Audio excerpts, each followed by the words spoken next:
जय भोलेनाथ, हर हर महादेव, ओम नमः शिवाय, 12 ज्योतिर्लिंगाय नमः। आज मी आपल्या महाराष्ट्रातील औंढा नागनाथ या भोलेंच्या मंदिरात पोहोचलो आहे आणि आत्ता मी मगाशी दर्शन घेतलं आहे। हे भोले औंढा नागनाथ हे मंदिर आहे, हा मंदिर परिसर आहे।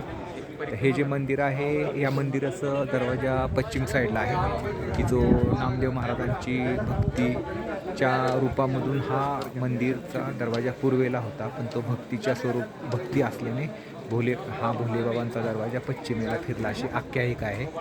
तर मंदिर फिरलं पूर्णतः फिरला असं म्हणतात। दरवाजा पूर्वेचा दरवाजा पश्चिमेला झाला। केवळ नामदेवांची भक्ती वरती प्रसन्न होऊन भोलेबाबांचं हे मंदिराचा दरवाजा फिरला असं आख्यायिकामध्ये बोलतात। हा मंदिर परिसर आहे।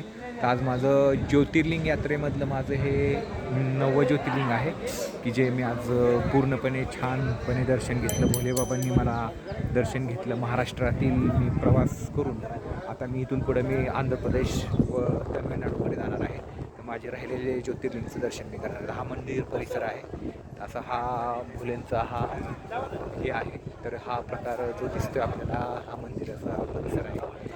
तर आज 12 ज्योतिर्लिंगपैकी माझे 9 ज्योतिर्लिंग पूर्ण झाले आणि 3 धाम झालेले आहेत। आणि आज मी औंढा नागनाथ इथे पोचलेलो आहे। महाराष्ट्रातील हे नांदेडच्या जवळ हिंगोलीमध्ये असलेले हे 12 ज्योतिर्लिंगपैकी एक दर्शन आहे, मंदिर आहे। तर आज मी याचं दर्शन घेतलेलं आहे। जय भोलेदेव, ओम नमः शिवाय, ओम नमः शिवाय, हर हर महादेव, जय भोलेनाथ, 12 ज्योतिर्लिंगाय नमः, नमः शिवाय नमः।